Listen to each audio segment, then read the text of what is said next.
Hello, everyone. Good evening, or good morning, or good day, or wherever you are.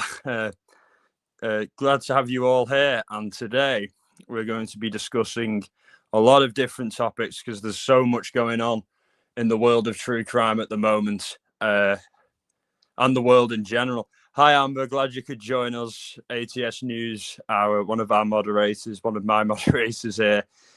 Joining us in chat.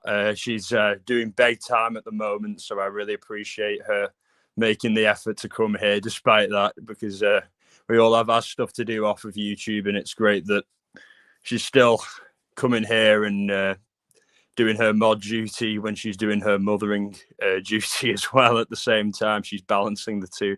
So really glad to have you here, Amber, and everyone watching. Make sure to always go and watch Amber's lives. I'm often up there every Friday to talk about Idaho usually, and I'll be up there this coming Friday. So make sure to go and subscribe to Amber and check me out on there and check her videos out, and her lives are really entertaining, really interesting and insightful. She always allows for differing opinions. It's not culty, and it's just a great place to be. Everyone in there is very friendly.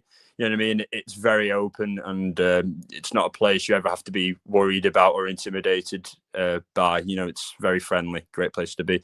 Yes, lots going on, absolutely, in the world and true crime and everything, and we're going to get right into it right now. First, I want to discuss the current beef between Marjorie Taylor Greene and Donald Trump, the president. And I'm really shocked by how far and hard he went in against her. And I think that he's taken his base for granted for a long time. And I think he believed that most of his rank and file supporters would just go with him on this and in his attack on Marjorie Taylor Greene and his running away up until lately from wanting to release the Epstein files and calling it a hoax. You know what I mean? Oh God, I need to. I'll get into that. But yeah, Marjorie Taylor Greene and Donald Trump. I think Trump made a fatal error here. He believed that most of his base weren't bothered by this when they were. Like Marjorie Taylor Greene campaigned for Trump, supported Trump for his first election and the second one. And then the third one. So it's really it's really interesting, and she supported him on the basis of he was going to drain the swamp and get rid of all this corruption and secrecy that we have from government all over the world. And that was what she was doing. She was supporting him because she thought he wasn't like the mainstream politicians. And this is an instance where Trump is, showing his ass, so to speak, and showing himself up to be like any other politician. He's changing his opinion like the drop of a hat based on public pressure. He's running away from accountability and responsibility. And there's been other things he's done that have detracted from his initial message that got him elected. Exactly. How in the heck did Trump think it was smart to attack and threaten to the primary the politicians who embodied America first? It's like he has the worst of advisors. Exactly. That's the thing. He's going against the people who his base would like the most, and he's allying himself with the likes of Lindsey Graham, who is just a neocon parasite, who's exactly the type of Republican that Trump's base hate and detest. So it just shows you the level of derangement that's gone on, and I think that he went in initially with the idea that he was going to drain the swamp and do all these great things. But then he realized, oh shit, that there's people who I think who've got some dirt on me. And if I don't play the game here, I could be made to look really bad by association, like what's going on right now with Epstein. So, with the best will in the world, he was compromised more than anything else, and he's compromised his ideas to to appeal to the very swamp that he was claiming to drain. So when Mark Levin is singing your praises, you know you're doing something wrong. Exactly. Mark Levin is like Steel Toe. Aaron Imholt does a bit about Mark Levin where he goes, "You attacked my stepson, you bastard." That's when he's talking about Tucker Carlson. He goes, you attacked my stepson, you bastard. And he says it like his stepson's like a child when his stepson is like a 35-year-old man who works for Mike Huckabee. Like he said, you attacked my stepson, you bastard. Such a whiny Mark Levin. He's such a crying, just annoying little nerd of a man. Hey, I'm AJ, and hey Diva Girl, glad you could join us. Yeah, we're discussing Trump and Marjorie Taylor Greene at first, but we'll be moving on to the David and also Epstein and Epstein's brother, who just did an interview recently talking about how he thinks Epstein didn't commit suicide and that he was killed. So that'll be interesting. We've got a lot to talk about, and basically, yeah, Marjorie Taylor Greene represents what Trump's base really believe in and wants, and she's never compromised her ideals. Trump's taken over millions of dollars from foreign lobbies like AIPAC, who represent Israeli interests in America, and a bunch of other foreign donors from various places, whereas Marjorie Taylor Greene has never taken any money from any foreign lobby at all. Her campaigns have been funded purely by American dollars and by no organization that's advocating or lobbying on behalf of a foreign nation. And so when Trump called Marjorie Taylor Greene a traitor, you've got to ask yourself, what is she a traitor to exactly? You know, she isn't the one who took foreign money. She isn't the one who bends over to foreign leaders and lets them influence policy in the United States. She's steadfastly against that. She is America first. She is a nationalist. She is a patriot. She's everything that Trump claimed he was, but really isn't. And I think Trump has only changed his mind on releasing the Epstein files because he's seen how damaged his reputation has been amongst people whose opinions about him he really does care about.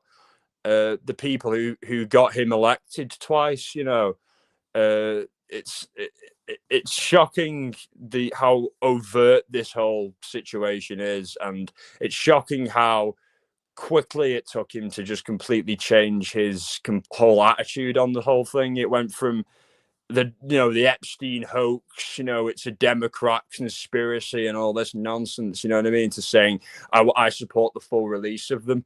And you've got to think, why is that? You know what I mean? And I've gone over on my past lives that it's Trump's worried about guilt by association and things like that, when all that he needed to do to avoid this was to, come out very early on and say, yes, I knew Jeffrey Epstein.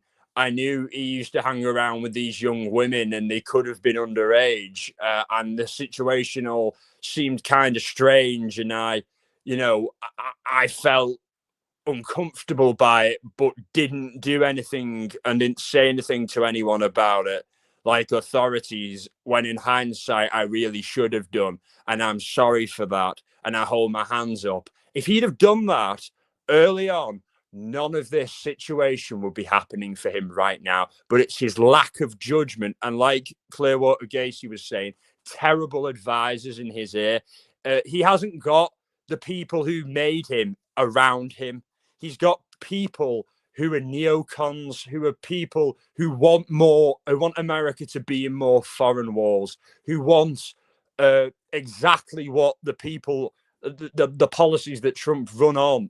They want exactly what the opposite of the policies he ran on. They want American interventionism. They want America to be seen as the global police force and fight everyone's wars for them and die in foreign lands for, unwinnable, pointless wars that don't benefit America at all, or anyone really.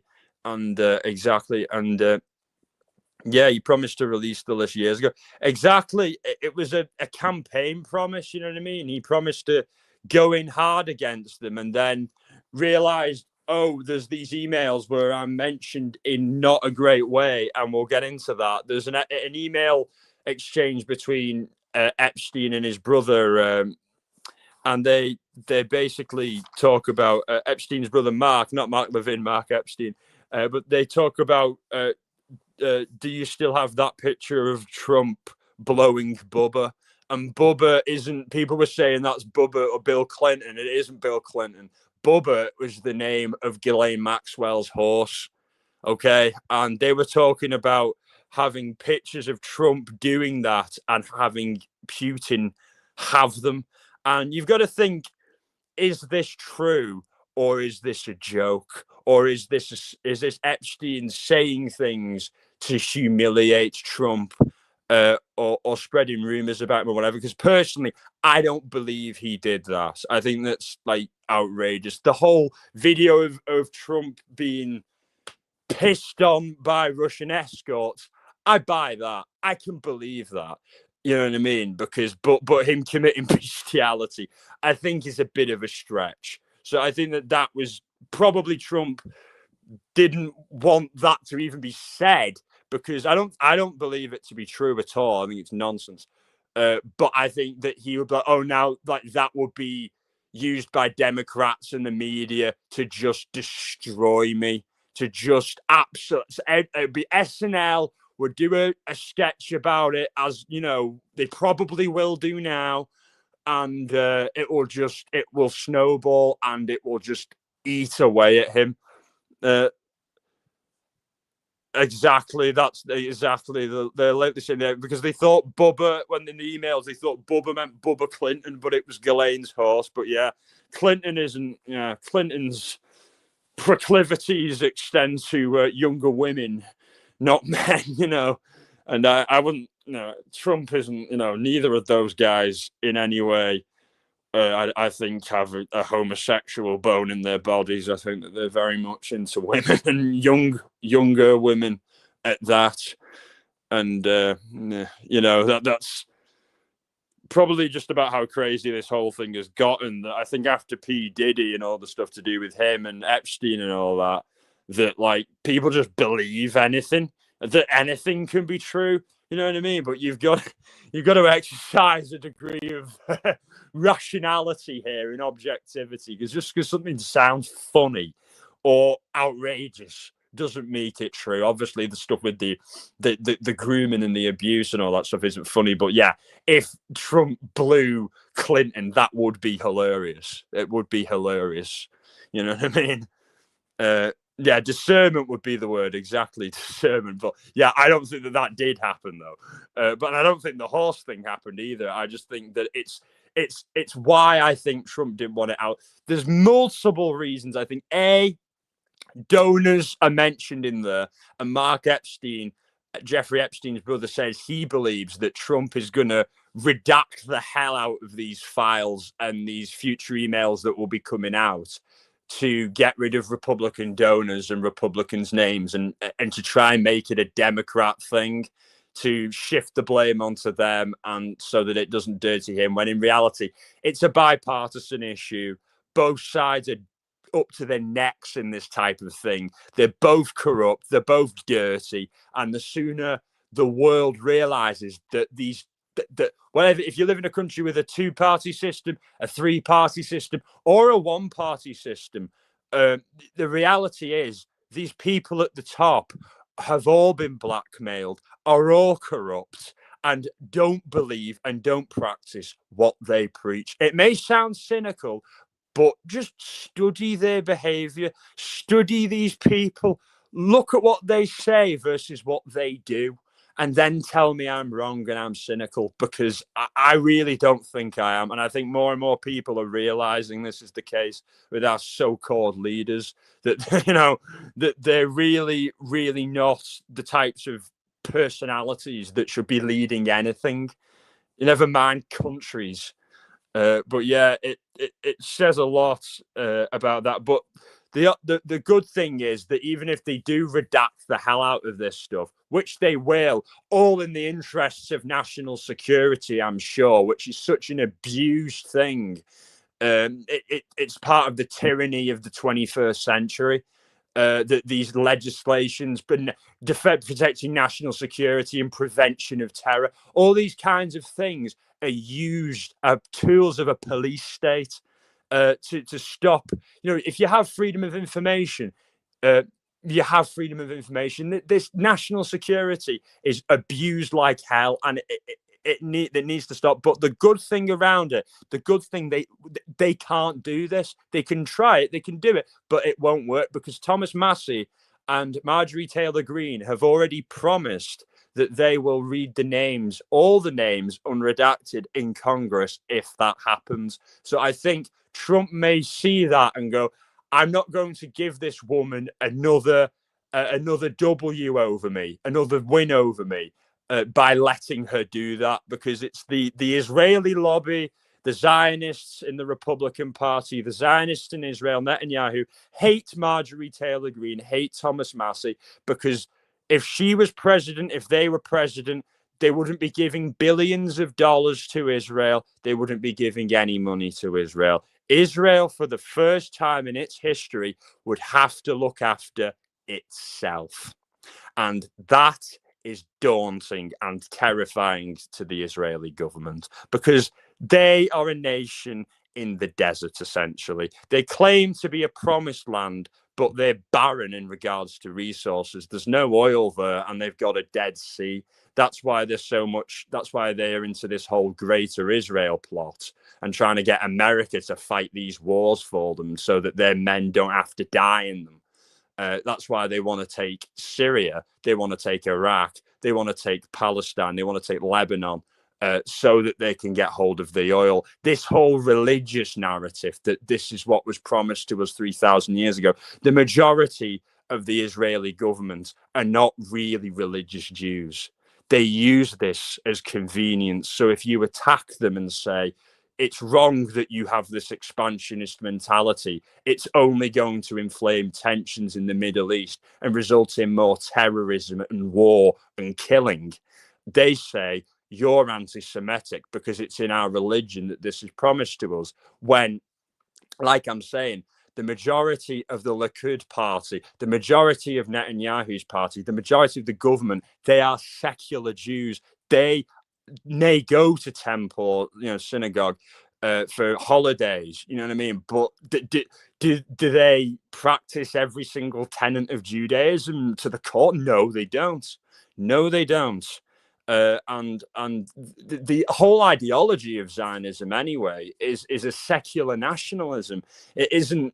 It makes itself claim to be religious in origin, but the people who founded it were secular Jews. They weren't religious Jews at all. And that's why the religious Jews, the ultra Orthodox, the most religious Jews, reject Zionism in the state of Israel. So it's important to distinguish the fact that Zionism isn't a part of the isn't a part of the Jewish religion at all, and the idea that they should, control all this idea of a greater Israel isn't the truth at all, because it isn't a religious state, it's a secular state. Hi Ali, so glad you could join us.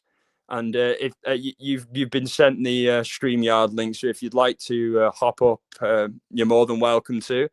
And if you just like to stay in chat, I totally respect that, but it's just nice to have you here. And I'm really glad you're here for this discussion, because I've been really appreciating what you've been saying about Marjorie Taylor Greene and Trump. I think that I was just saying about Trump and is being pressured to attack Marjorie Taylor Greene because she is against funding Israel to the tune of billions of dollars a year, and fighting their wars for them, essentially, which is what Trump campaigned on. He said no more new wars and cut foreign aid, and he hasn't done that. He's done that in other areas, but not for Israel. You know what I mean? And he stopped interventionism pretty much, apart from stuff when it comes to do with Israel, when they want them to, bomb Iran or Iraq, you know what I mean? And get involved in Syria and things like that. So it really shows where this is coming from. You know what I mean? And the fact that he called Marjorie Taylor Greene a traitor is when he's really the traitor. You know what I mean? He's the one who's being told what to do essentially by Netanyahu, and not, showing any real leadership. Of course, they've butted heads in the negotiations. Trump's been upset with Netanyahu for constantly breaking the ceasefire that Trump brought together and negotiated. But he's not really, banging his hand down. He recently asked the Israeli parliament and government to pardon Netanyahu. So whatever that rift was, it was, I think, purely superficial, and probably to try and convince us that he isn't completely in bed with Netanyahu as much as he is. You know what I mean? And I just find it kind of sad, because he had the potential, I think, to really be a good president, campaigning on the platform of, I'm not going to be like any other of these politicians. I'm actually going to be a populist. I'm going to listen to the people. I'm not going to do things by the book, because politics, it can seem really boring, and it can seem like these politicians are a million billion miles away from like what the ordinary person thinks on these issues, and that they're more interested in sounding smart than actually saying what they feel, and saying it like how an ordinary person would say it. And that's how Trump got elected, because he appealed to that. He appealed to the everyman persona, and he broke from convention. And people were sick of convention. People are sick of politicians that were liars, that were manipulators, that said one thing and did another. But he, in time, showed his arse, so to speak, in being that. He showed himself to be like just any other politician, So you like all these places describe him as a fascist, as this real danger. He's not a danger. He's a danger. I think his own, stupidity, I think, and his own ability to be manipulated is dangerous. But that can be said for about every other president there's been, and every other world leader. You know what I mean? It's not a trait that's exclusive to Trump. It's in basically all of them. And I think that that's by design. I think that the system is controlled, and that you're only ever really allowed to be a leader, so to speak. I think a puppet leader, if you've been blackmailed, if you're easily to manipulate and control. And I think that speaks volumes. And I have to say, Marjorie Taylor Greene is not suicidal. Marjorie Taylor Greene is not suicidal at all. And she is speaking, her and Thomas Massie and a few of the Democrats who have been pushing for the release of the Epstein files, and also who support cutting this $1 billion of aid to Israel, and stop them having this influence over Western politics. And they've come together in a real bipartisan way. I think these are the real leaders that the people want, and I think that Marjorie Taylor Greene would be very wise to run for president. And I just hope that she keeps safe, because she's already reported on her X profile that since Trump called her a traitor, these schizophrenic, fanatics that, lap up everything that he says, have no objectivity, phoned in, bomb threats to Marjorie Taylor Greene's home and a construction company, and doxed her a bunch of times and sent pizzas and everything, So it's just awful, you know what I mean, what she's been through, just for saying what the overwhelming majority of people think, and being a true patriot, a true nationalist, a true leader, and standing up for women who've been abused, who are trafficked by a monster. And what kind of world are we living in, where a Republican, someone who's supposed to campaign for family values, was at any point standing in the way of emails that would, and documents that would hold people accountable for trafficking and abuse? It's beggars belief. And it shows you that the whole system is rotten to the core. And thank you so much, Jay. I probably won't join tonight. It's pure damn chaos at this moment. Do you think Trump's attacks will make a difference in her election? Honestly, like him saying that he has withdrawn her support for the primaries, I think she'll gain support. I think, if anything, Democrats will probably, there'll be Democrats who may vote for her now, especially because of what she says about certain social policies, not social policies, economic policies. I think that, she isn't a million billion miles away from some moderate Democrats on some economic issues. So I think that she is in a very good position. I think she's in a better position now. And I think that public opinion is overwhelmingly in her favor, even in the Republican Party. I think it's only really the neocons and the Israel First crowd, like Laura Loomer, who have a problem with her. I think rank and file Republicans, and her, especially the people in her state, love her. You know what I mean? Because she's got like one of the highest consistent voting records on Republican issues, keeping to, I guess, the Republican values in her voting records more than any other. You know what I mean? And she said in interviews she's very proud of that. And Trump was a former Democrat.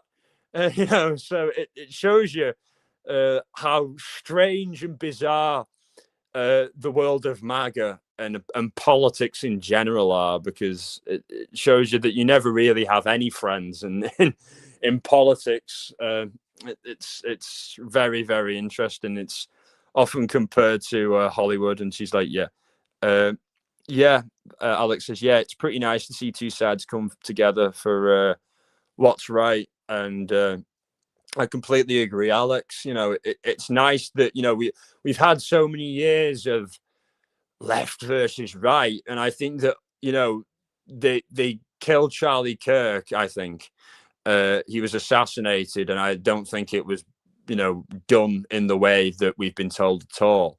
I think that happened to keep that left versus right division fueled, because the left and right were starting in America and in the world in general, were starting to come together on a lot of issues like Israel, like the Epstein files, and the Zionists, Mossad, and the Israeli lobby, and the pro-Israel people in government like Trump and others, would look at that with horror and terror. You know what I mean? Because it undermines their entire system. You know what I mean? Because a lot of these people are motivated by different reasons, primarily black. They've been blackmailed by Mossad and Israel to push this agenda.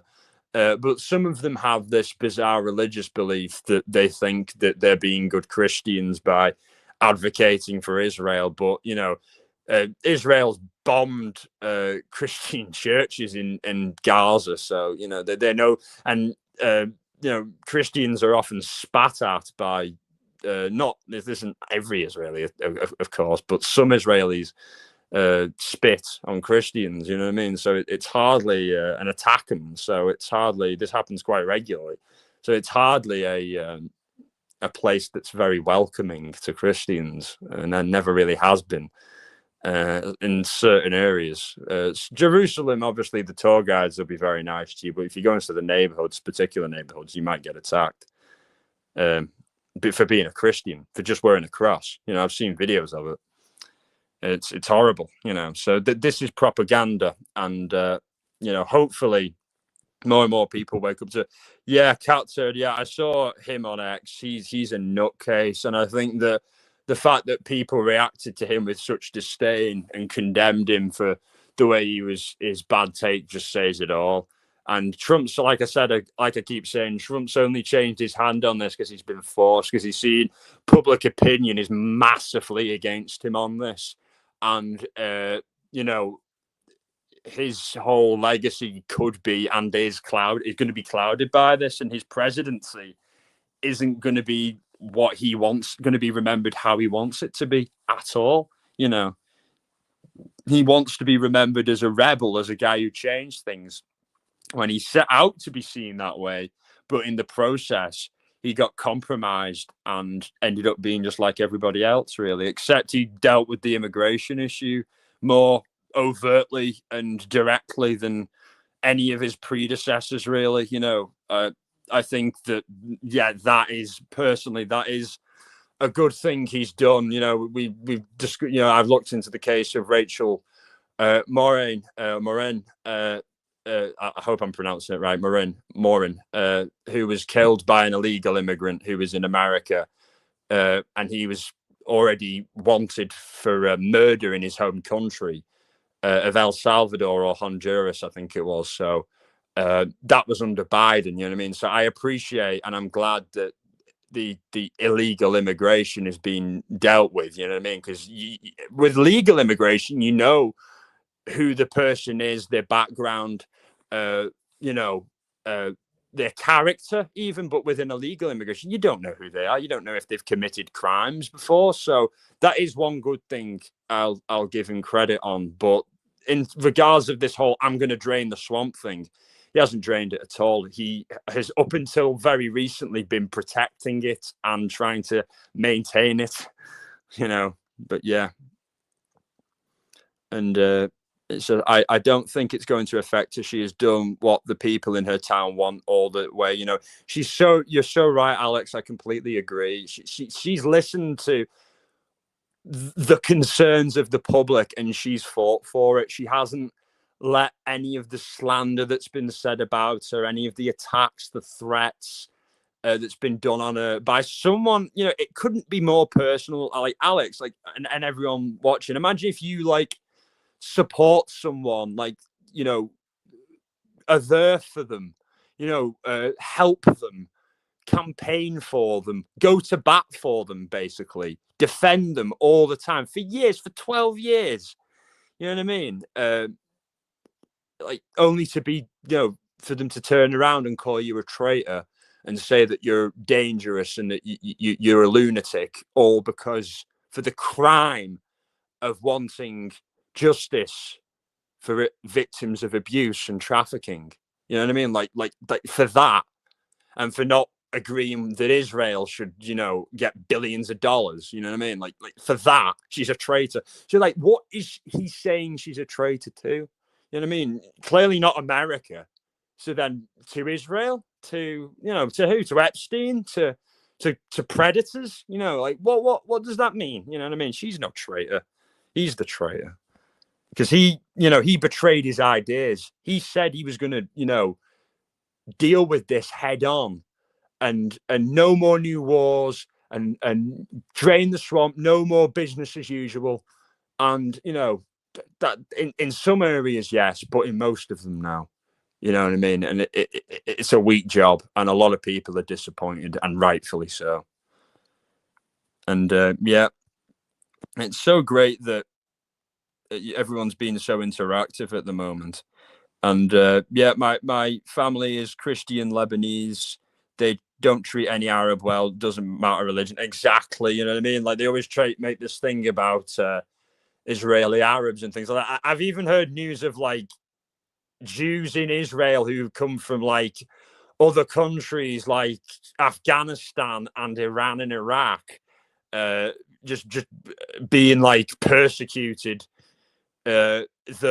And so it's not even just an Arab thing. It's like, if you're not like what they consider to be the perfect person, you know what I mean, you're just lambasted, you know what I mean. And there's Somalians who live there and they're treated awfully, Ethiopians as well.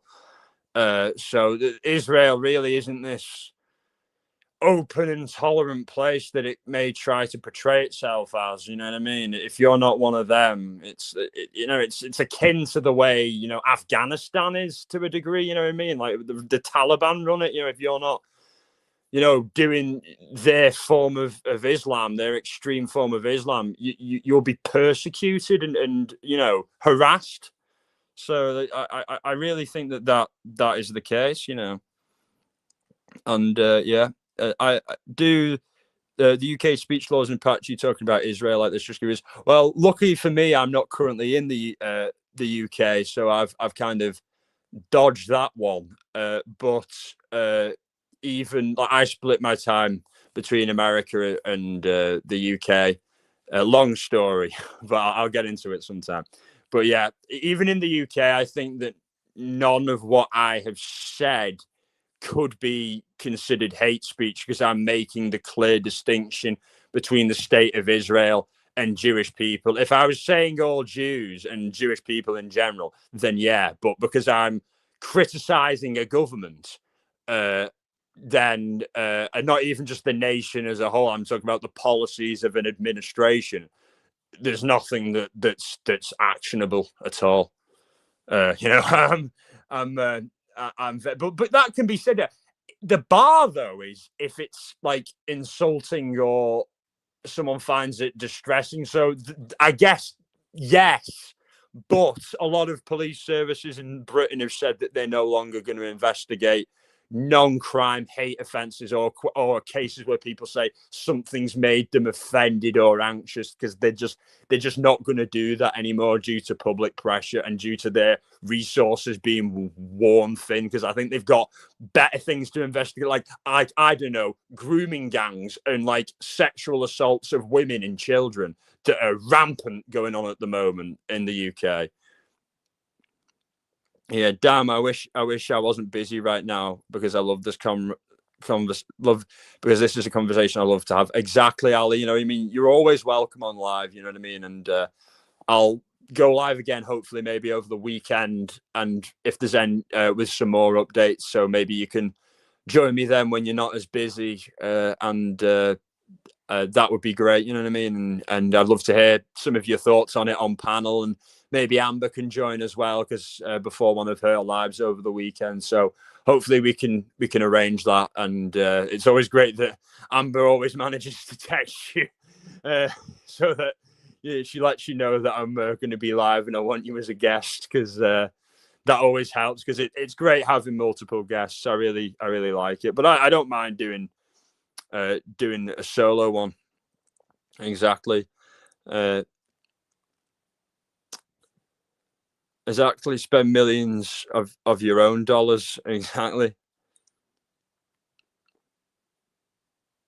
Yeah, she's talking about it. But Alex was talking earlier about Israel. But yeah, you're so right, Alex. Exactly. They spend millions. The government sends millions to billions to Israel every year, and Israel has free college, free healthcare for the citizens. You know what I mean? Well, it's not really free because Americans are paying for it. But you know that is crazy, though. If you think about it, it's absolutely crazy. When there's people, and Marjorie Taylor Greene highlights this. She says, you know, there's people in her constituency, and people in all over America who, you know, are working sometimes multiple jobs and just don't have enough money to, you know, get decent healthcare or get decent healthcare for their kids or pay for their kids' college. You know what I mean? And why is Americans funding these programs for a foreign country? You know what I mean? And they say, oh, they're our allies, but America's got a lot of allies. America doesn't fund, you know, the college for people in Britain. You know what I mean? America doesn't fund France's military. You know what I mean? And these are other allies of America. You know what I mean? America doesn't, you know, do that for these places, but it makes no sense. You know what I mean? And especially when we remember that Israel has attacked American troops, American personnel. They attacked, they bombed the USS Liberty and killed US servicemen, naval servicemen, murdered them in planes that were, you know, painted to try and make them look like they were Egyptian, so that America would declare war on Egypt and fight that war for Israel. Similar to what I think was done on September 11th. I think that whole plan was you know, I guess provoked by agents that Israel had within Al Qaeda, and I think that Israel knew that all that was going to happen, and Americans, the American government knew, George Bush knew, and didn't do a bloody thing. If anything, enabled this to happen. You know what I mean? And I have some serious questions about because I don't believe that it was a controlled demolition or anything like that. I believe that it was a terror attack, as we know.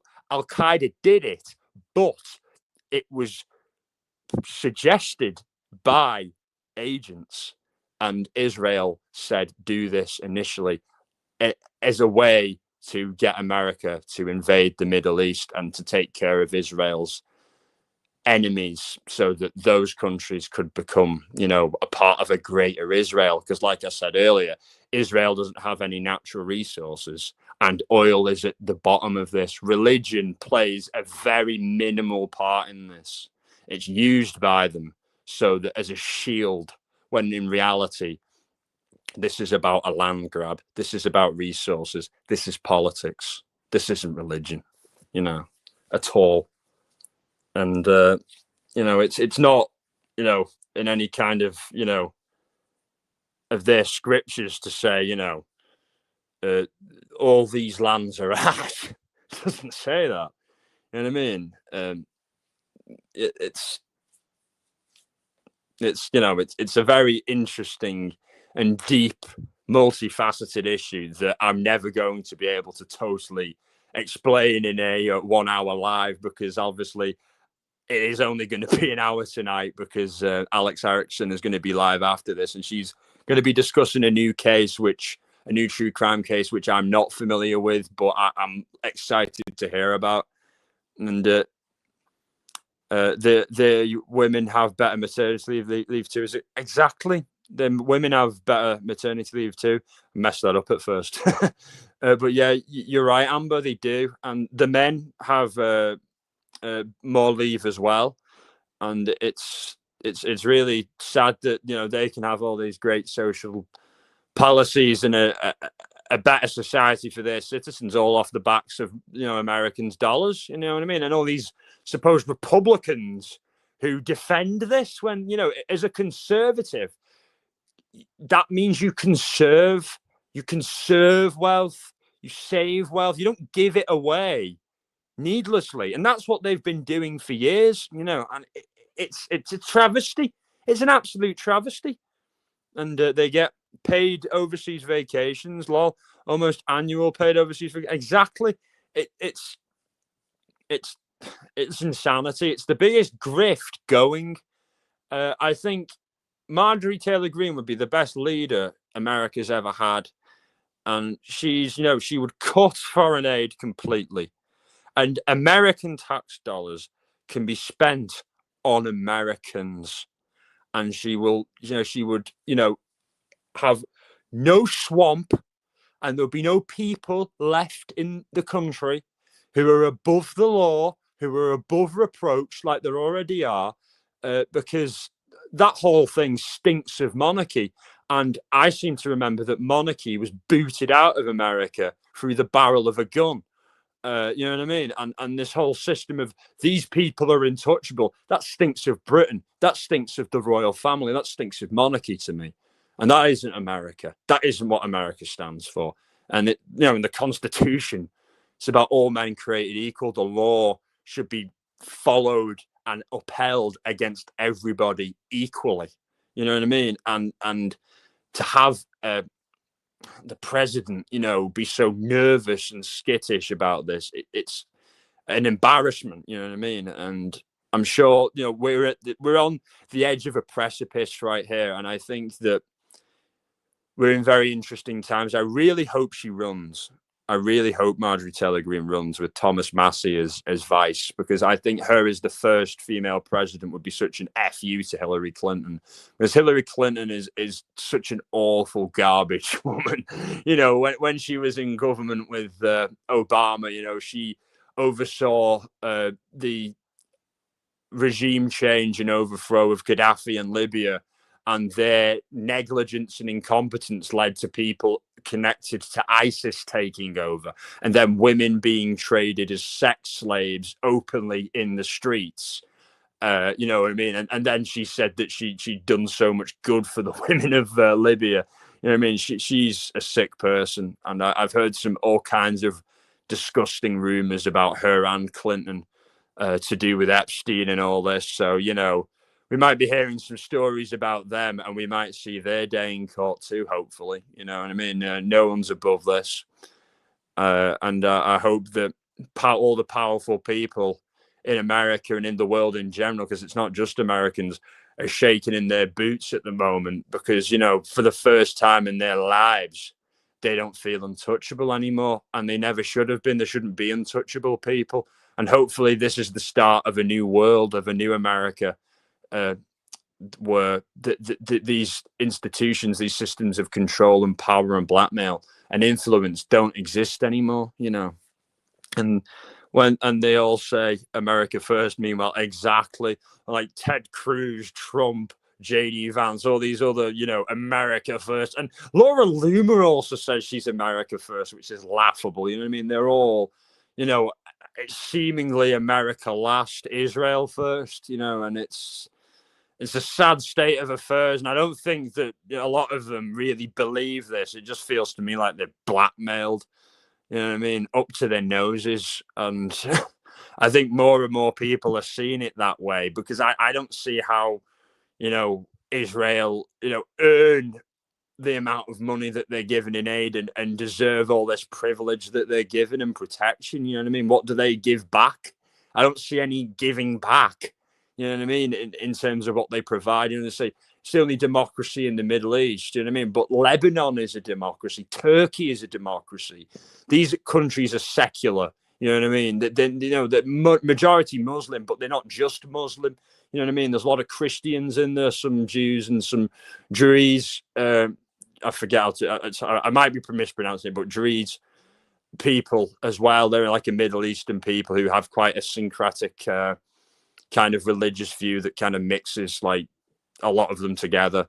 So yeah, it's not the only place in the Middle East that is a potential ally for America, and I think, you know, because of the actions of the Israeli government, I don't think that they're allies at all. You know, I think that they've done things that undermine the integrity of America, like attacking USS Liberty, spying on America, trying to turn double agents, blackmailing US politicians, not extraditing sex offenders that flee to Israel, who are also American citizens, when, you know, they don't extradite any of the citizens. You know what I mean? So I wouldn't call that an ally by anyone's imagination. So yeah, but that's everything on Marjorie Taylor Greene and Donald Trump. You know, I'm glad that, you know, the world is opening up. Exactly. They spy on us more than they spy on their own enemies. Exactly. And it's all to blackmail, it's all to control. And because they need America to work as a puppet to fight all of their battles for them, because they're the nerdy kid on the schoolyard, and they're the one they manipulate and trick the big tough guy who's a dummy. You know what I mean? The big football player, you know what I mean? He hasn't got any brains in him, to go and do all the fighting for them for some, you know, and the jock does it for some reason. God knows why. You know what I mean? And to me, that's how it feels, you know. And it's you know, it's clear for all to see more than any other time that the way they carry on is really, really predatory and insidious towards their supposed allies. You know what I mean? And their best friend. It doesn't seem normal to me at all. And I'm glad that, you know, now we can say these things without being labeled anti-Semitic, because that I think now people see that there's a big difference between saying that, you know, the Israeli government and Jewish people as a whole, because a lot of Jewish people are saying the same thing, you know what I mean, about the Israeli government, and a lot of Israelis are saying the same thing about the Israeli government. So I think that illusion has died in a lot of people's eyes. Obviously, it's still there, but in some people's heads. But I'm glad that people can see the nuance of this situation. You know what I mean? Because I like, for example, criticizing a government isn't criticizing the people as a whole, you know. But now, like, that's been, you know, that whole lie's been dispelled in most people's eyes, which is good, because they use it to block any kind of criticism. But now we're going to move on to David, or D4VD, or however he wants to call himself, the guy whose abuse victim, who underage victim was found in his manager's car, dismembered. And he's a famous like rap hip hop singer, and he's just been named yesterday as a suspect by LAPD, and people have been speculating why for so long it's taken them this long to name him as a suspect, when it was known that he was having sex with this girl who was underage. He was sexually abusing a child, and he was lying to his friends saying she was 18 and stuff, and then it all came out, and then all of his old friends and all the people who was on his Discord server, his fans, were like, oh my God, we know her. We've seen her on live with him. We thought she was 18. He said she was his girlfriend. You know what I mean? And it's how can it be so hard to figure it out? They say the LAPD have said they believe it's a homicide.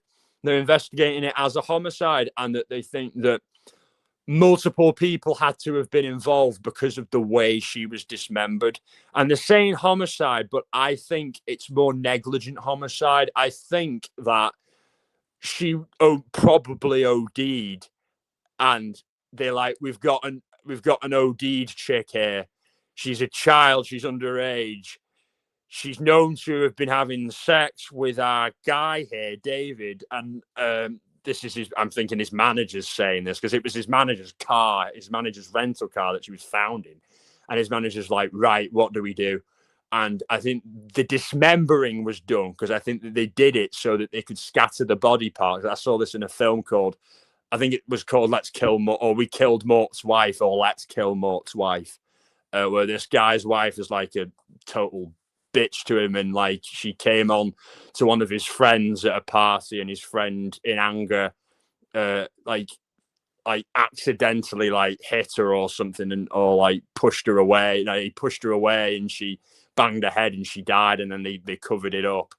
But yeah, like I think that they were dismembering her so that they could scatter the pieces around, so she'd be harder to identify. You know what I mean? So I think that was the theory. But for whatever reason, they left her dismembered body in the manager's car, and he went on tour like nothing happened. I really don't know the thinking behind that. I really don't. Like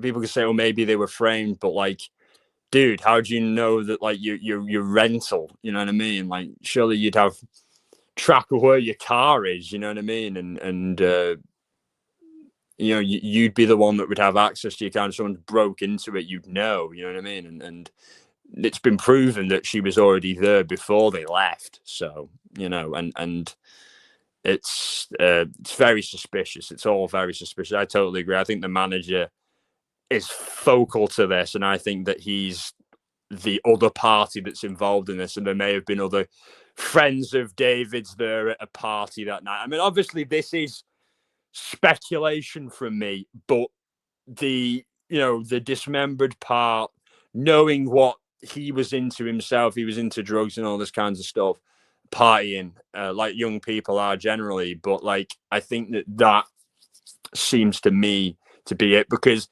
people were thinking, oh, maybe he killed her because they thought she was pregnant, but like she, they proved that she wasn't pregnant. You know what I mean? And I'm pretty sure, like, before he acted, if that was the case, he would have made sure for sure that she was actually pregnant before doing it.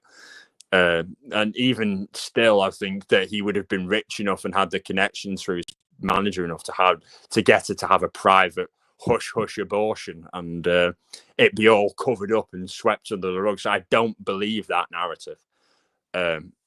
But yeah, that's worse than leaving the sheep behind. That's a reference to our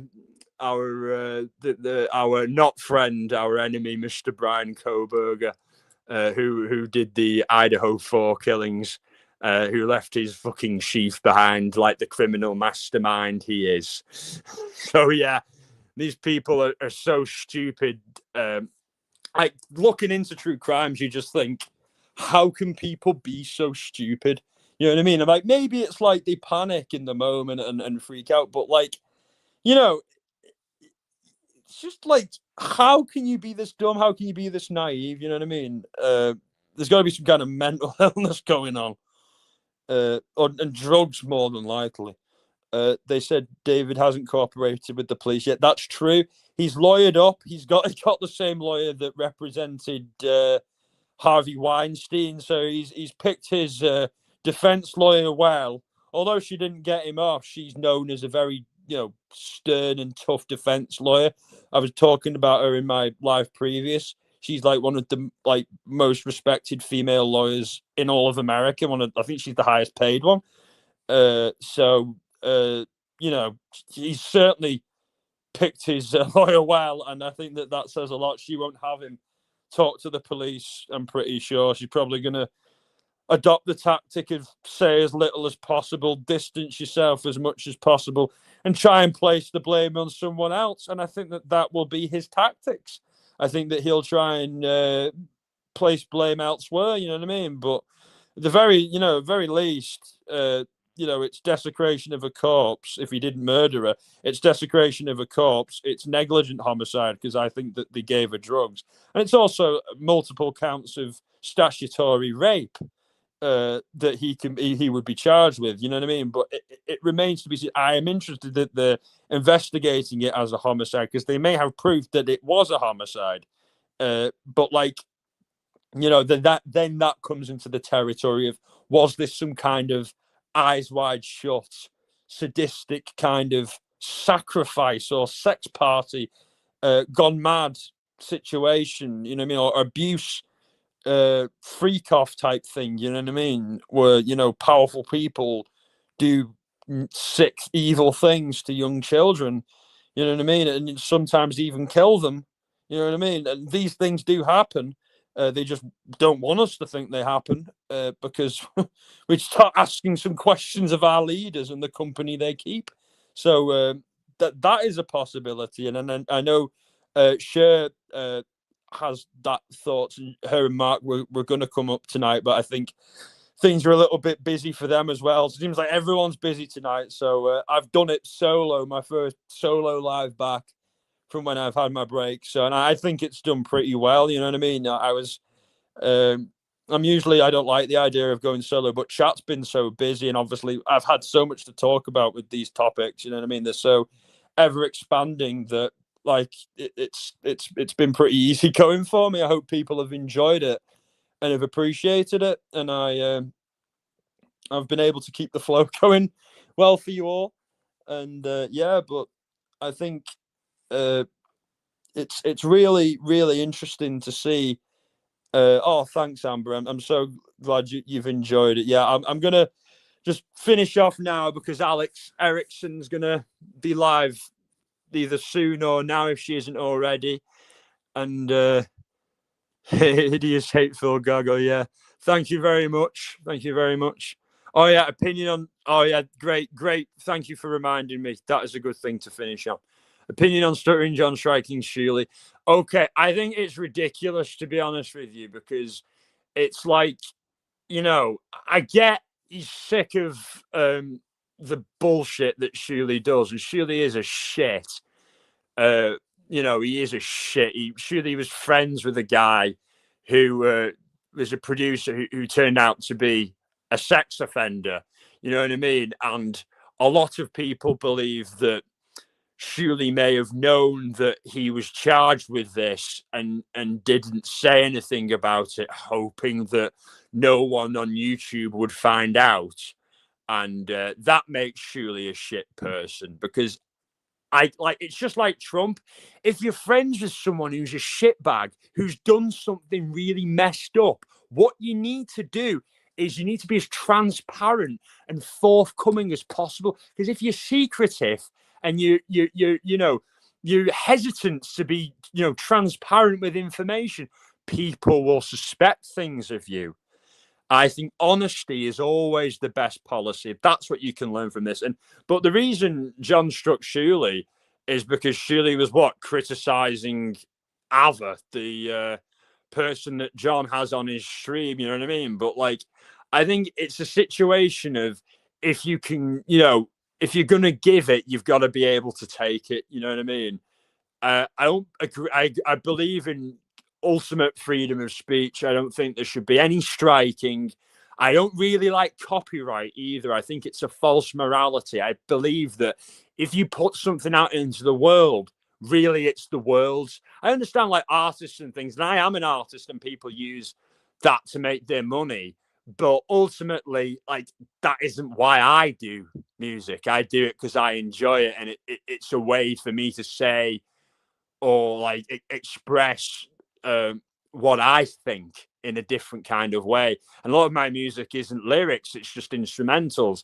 But I find that easier than singing about them. I think that actually, conveys what I want to say more clearer in a weird way. I think words can get in the way of stuff. So I think that it was wrong of him to strike, because I think without the back and forth, it was counterproductive. I think basically John's show as it is can't exist without Shuley, and Shuley's show as it is can't exist without John.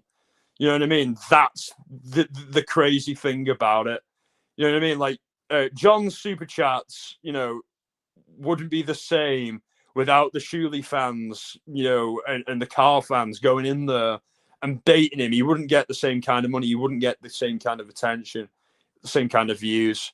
And, his shows wouldn't be as talked about. You know what I mean? He wouldn't get as much revenue.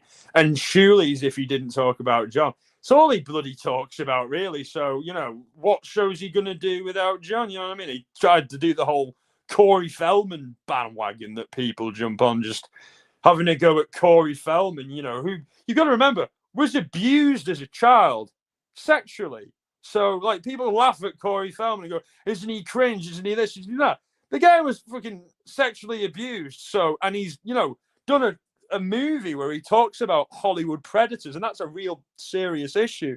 And I think that you've got to have respect for someone and care for someone who's done that. You might think that some of his performances are cringe and he's not the best guitarist or musician in the world. Yeah, so what? But like, there's certain channels, like one that I'm not going to mention, but make their entire show. It's not Shuley, but they do it like Shuley makes his entire content about John.